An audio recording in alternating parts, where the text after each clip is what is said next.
নতুন বছরকে উদযাপন করা বিশ্বব্যাপী একটি উৎসব, কিন্তু সময়ের পার্থক্যের কারণে এক এক দেশে এক এক সময় এই উদযাপন অনুষ্ঠিত হয়। এই সময়ের পার্থক্যের পেছনে মূল ভূমিকা পালন করে ইন্টারন্যাশনাল ডেডলাইন। এই লাইনটি নির্ধারণ করে কোন দেশ বা অঞ্চল প্রথম এবং কোন দেশ সবার শেষে নতুন বছরকে বরণ করবে।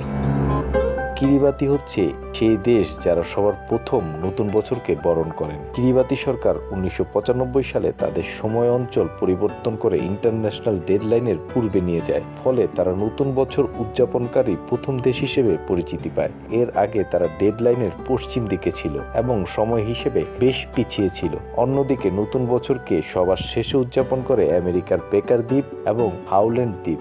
এই দ্বীপগুলো প্রশান্ত মহাসাগরের কেন্দ্রীয় অঞ্চলে অবস্থিত এবং ইন্টারন্যাশনাল ডেডলাইনের ঠিক পশ্চিমে, তাই তারা পৃথিবীর অন্য সব অঞ্চল থেকে 26 ঘন্টা পরে নতুন বছর উদযাপন করে।